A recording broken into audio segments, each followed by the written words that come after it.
ನೆರೆ ರಾಜ್ಯ ಆಂಧ್ರಪ್ರದೇಶದಲ್ಲಿ ಕಾಡಾನೆ ಉಪಟಳ ನಿಯಂತ್ರಣ ಮಾಡುವ ನಿಟ್ಟಿನಲ್ಲಿ ರಾಜ್ಯದಿಂದ 5 ಆನೆಗಳನ್ನು ಬುಧವಾರ ಹಸ್ತಾಂತರ ಮಾಡಲಾಯಿತು. ಸಿಎಂ ಸಿದ್ದರಾಮಯ್ಯ ಅವರು ರಾಜ್ಯದ ಕುಮ್ಕಿ ಆನೆಗಳನ್ನು ಆಂಧ್ರಪ್ರದೇಶದ ಡಿಸಿಎಂ ಪವನ್ ಕಲ್ಯಾಣ್ ಅವರಿಗೆ ಹಸ್ತಾಂತರ ಮಾಡಿದರು.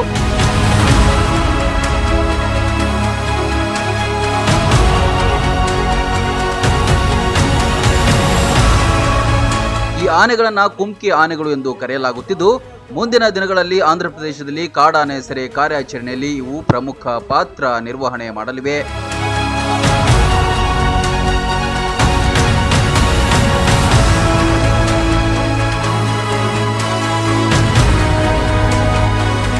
ವಿಧಾನಸೌಧದ ಮುಂಭಾಗದ ಮೆಟ್ಟಿಲುಗಳ ಮೇಲೆ ನಡೆದ ಸಮಾರಂಭದಲ್ಲಿ ಮುಖ್ಯಮಂತ್ರಿ ಸಿದ್ದರಾಮಯ್ಯ ಹಾಗೂ ಉಪಮುಖ್ಯಮಂತ್ರಿ ಡಿಕೆ ಶಿವಕುಮಾರ್, ಆಂಧ್ರಪ್ರದೇಶದ ಉಪಮುಖ್ಯಮಂತ್ರಿ ಹಾಗೂ ಅರಣ್ಯ ಸಚಿವ ಪವನ್ ಕಲ್ಯಾಣ್ ಅವರಿಗೆ ಆನೆಗಳನ್ನು ಹಸ್ತಾಂತರ ಮಾಡಿದರು.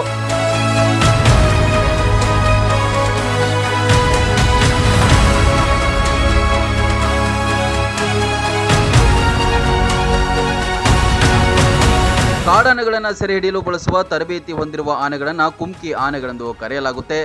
ಕರ್ನಾಟಕದ ದುಬಾರೆ ಹಾಗೂ ಸಕ್ರೆಬೈಲು ಆನೆ ಶಿಬಿರಗಳಲ್ಲಿ ಆನೆಗಳಿಗೆ ತರಬೇತಿ ನೀಡಲಾಗುತ್ತೆ. ರಾಜ್ಯದಲ್ಲಿ ಹಲವು ಜಿಲ್ಲೆಗಳಲ್ಲಿ ತರಬೇತಿ ಪಡೆದ ಆನೆಗಳನ್ನು ಕಾಡಾನೆ ನಿಯಂತ್ರಣ ಹಾಗೂ ಸೆರೆ ಹಿಡಿಯಲು ಬಳಸಲಾಗುತ್ತೆ.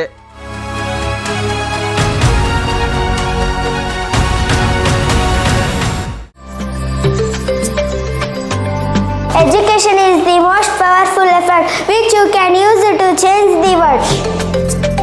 ನಿಮ್ಮ ಮಗುವಿನ ಉಜ್ವಲ ಭವಿಷ್ಯಕ್ಕಾಗಿ ಗುಣಾತ್ಮಕ ಶಿಕ್ಷಣ ಹರಿಸುತ್ತಿದ್ದೀರಾ? ನೀವು ವರ್ತಮಾನದಲ್ಲಿ ನಿಂತು ನಿಮ್ಮ ಭೂತಕಾಲವನ್ನು ನೆನೆದು ನಿಮ್ಮ ಮಗುವಿನ ಭವಿಷ್ಯದ ಚಿಂತೆಯೇ. ನಮ್ಮ ಗ್ರಾಮೀಣ ಭಾಗದಲ್ಲಿ ಉತ್ತಮ ಪ್ರಕೃತಿಯ ಮಡಿಲಲ್ಲಿ ಅತ್ಯುತ್ತಮ ಬೋಧಕರ ಸಹಯೋಗದಲ್ಲಿ ನಮ್ಮ ಸಾಯಿ ಚೇತನ ಶಾಲೆಯ 2025ನೇ ಸಾಲಿಗೆ ಪ್ರವೇಶಗಳು ಪ್ರಾರಂಭವಾಗಿದ್ದು, ಆತ್ಮವಿಶ್ವಾಸದ ಸಮವಸ್ತ್ರ ಧರಿಸಿ ನಾವು ಗೆಳೆತನದ ಜಡೆಯ ಹೆಣಸಿ ನಾವು ಚೈತನ್ಯದೊಂದಿಗೆ ಚೇತನಾ ಶಾಲೆಗೆ ಬರುವ ಎಲ್ಲ ಸ್ನೇಹಿತರಿಗೂ ಸ್ವಾಗತ ಸುಸ್ವಾಗತ. ಹೌದು, ಗ್ರಾಮೀಣ ಭಾಗದ ವಿದ್ಯಾರ್ಥಿಗಳಿಗೆ ಮುಧೋಳ ತಾಲೂಕಿನ ಕಸಬಾ ಜಂಬಗಿಯಲ್ಲಿರುವ ಈ ಶಾಲೆ ವರದಾನ. ಮಕ್ಕಳ ಸರ್ವತೋಮುಖ ಬೆಳವಣಿಗೆಗೆ ಬೆಸ್ಟ್ ಆಯ್ಕೆ ಈ ಶಾಲೆ ಮಾತ್ರ. ಬನ್ನಿ, ನಿಮ್ಮ ಮಕ್ಕಳ ದಾಖಲಾತಿಯೊಂದಿಗೆ ಉಜ್ವಲ ಭವಿಷ್ಯಕ್ಕೆ ಬುನಾದಿ ಹಾಕಿ. ರನ್ ಟಿವಿ ನ್ಯೂಸ್ ವಿಡಿಯೋಸ್ ನೋಡಲು ಸಬ್ಸ್ಕ್ರೈಬ್ ಮಾಡಿ, ಬೆಲ್ ಐಕಾನ್ ಪ್ರೆಸ್ ಮಾಡಿ.